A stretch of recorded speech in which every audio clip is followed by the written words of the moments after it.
चलिए देखिए, आज हम लोग जो है केसी सिन्हा एक्सरसाइज 1.1 का क्वेश्चन नंबर 3 करेंगे। देखिए सवाल कह रहा है कि दिखाएं कि एक धनात्मक विषम पूर्णांक 4q+1 या 4q+3 के रूप का होता है जहां q एक पूर्णांक है। ऐसे सवाल को करने के लिए सबसे पहले आपको क्या करना है, मानना है, ठीक है, कि माना कि a कोई धनात्मक पूर्णांक है, धनात्मक पूर्णांक है। इसके बाद क्या करना है, मानना है आपको कि माना कि b बराबर, और b का वैल्यू आपको लेना है जितना दिया रहेगा q के रूप में उतना। मान लीजिए 2q दिया गया है तो b बराबर 2 लेना है, 4q दिया गया है तो b बराबर कितना लेना है, 4 लेना है। अब देखिए, अब हम यहां लगाएंगे यूक्लिड विभाजन प्रमेय। यूक्लिड विभाजन प्रमेय से आप लोग पीछे भी पढ़े होंगे यूक्लिड विभाजन प्रमेय से कि a इज इक्वल टू होता है बी क्यू प्लस में r, जहां r का मान जो होना चाहिए वो 0 के बराबर या 0 से बड़ा होगा, पर b से हमेशा क्या होगा, छोटा होगा। ठीक है, r का मान जो होगा वो 0 के बराबर या 0 से बड़ा और b से हमेशा क्या होगा, छोटा होगा। अब देखिए b बराबर हम लिए हैं 4, तो r का जो मान होना चाहिए b से छोटा, तो b से छोटा कितना कितना होगा, 3 होगा, 2 होगा, 1 होगा और कितना होगा, 0 होगा। अब क्या करना, आपको हर कंडीशन में केस अप्लाई करना है। इसी की केस नंबर आपको लेना है फर्स्ट, जब r बराबर क्या होगा, 0 होगा। तो देखिए अब यहां लगा इंक्लूड विभाजन प्रमेय का, a is equal to B Q plus कितना होगा r, a के जगह पर a रहेगा, b बराबर देखिए कितना माना हुआ 4, तो 4 रखेंगे, q और r के जगह पर कितना रखेंगे, 0। तो यहां से a का वैल्यू कितना आएगा, 4 और कितना आपका q। और आप जानते हैं कि अगर कोई सम संख्या है और उस सम संख्या में कोई भी धनात्मक पूर्णांक से गुना किया जाए तो हमेशा क्या आएगा, सम संख्या आएगा। देखिए 4 एक सम संख्या है, अब इसमें 4 में आप 1 से गुना करिएगा 4 आएगा, 2 से गुना करिएगा 8 आएगा, 3 से गुना करिएगा 12 आएगा। और ये सारी संख्या कौन संख्या है, सम संख्या है। ठीक है, ये सारे के सारे क्या है, सम संख्या। तो हमेशा याद रखिएगा कि सम संख्या में कोई भी संख्या से गुना किया जाए तो हमेशा क्या आता है, सम संख्या आता है।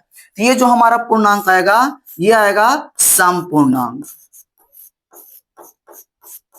अब आपको क्या करना है, केस अप्लाई करना है सेकंड, केस नंबर कितना, 2 अप्लाई करना है। तो देखिए केस नंबर यहां लेते हैं 2, जब r का वैल्यू जो होगा वो 1 होगा, r बराबर कितना होगा, 1। अब क्या करना है, इक्विड विभाजन प्रमेय से a is equal to B Q plus कितना होगा r, a का a रहेगा, b के जगह पर देखिए 4 लिए हैं तो 4 लिखेंगे, q और r के जगह पर कितना लिखेंगे, 1 लिखेंगे।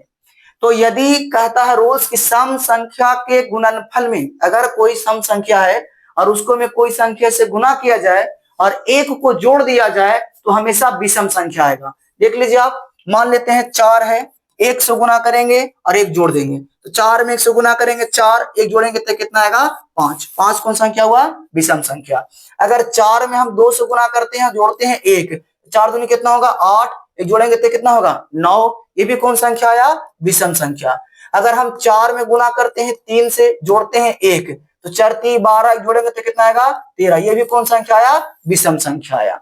तो ये हमारा कौन सा पूर्णांक आएगा, विषम पूर्णांक आएगा, विषम पूर्णांक। अब देखिए a इज इक्वल टू हमारा आ गया 4q प्लस 1, ये कौन सा पूर्णांक, विषम पूर्णांक। अब हम लोग लेंगे केस नंबर कितना, 2 लेंगे। ठीक है, यहां तक आप लोग स्क्रीनशॉट ले लीजिए। चलिए अब हम लोग केस नंबर लेंगे 3, केस नंबर 3, जब r बराबर कितना होगा, 2 होगा। ठीक है, 0 ले लिए, 1 ले लिए, अब कितना ले रहे हैं, 2 ले रहे हैं। अप्लाई करेंगे वही, a is equal to B Q plus कितना r, a b के जगह पर रखेंगे 4, क्यू और प्लस में कितना होगा 2 होगा। अब देखिए आप चेक कर लीजिए सम संख्या आएगा कि विषम संख्या आएगा। तो 4 का 4 रहने दीजिए, क्यू में आप कोई संख्या लीजिए और 2 जोड़िए। तो 4 में से गुना करेंगे 4, 2 जोड़ेंगे तो कितना आएगा 6। ये भी कौन संख्या हुआ सम संख्या। 4 में 2 से गुना करेंगे प्लस करेंगे 2, 4 दूनी कितना होगा 8, 2 जोड़ेंगे तो कितना आएगा 10। ये भी कौन संख्या हुआ सम संख्या। 4 में गुना करिए 3 से जोड़िए 2, 4 3 कितना 12, 2 जोड़ेंगे तो कितना आएगा 14।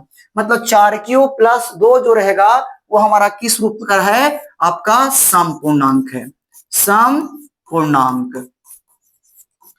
इसके बाद क्या करेंगे अब केस नंबर लेंगे 4।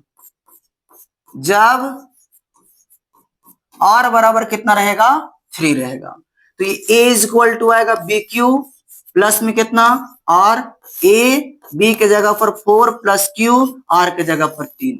अब इसको चेक कर लीजिए, 4 में आप 1 से गुना करेंगे 4 आएगा, जोड़ेंगे कितना 3, 4 एकम 4 3 कितना आएगा 7, 2 से गुना करेंगे प्लस का 3, 4 दूनी 8, 3 जोड़ेंगे तो कितना आएगा 11। देख रहे हैं हमेशा कौन सा पूर्णांक आ रहा है विषम पूर्णांक आ रहा है।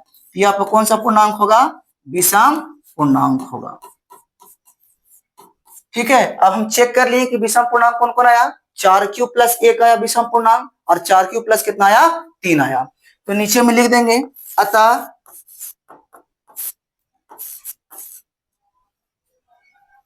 4 प्लस 1 और 4 प्लस 3, ठीक है, हमारा विषम पूर्णांक है। ठीक है, धन्यवाद।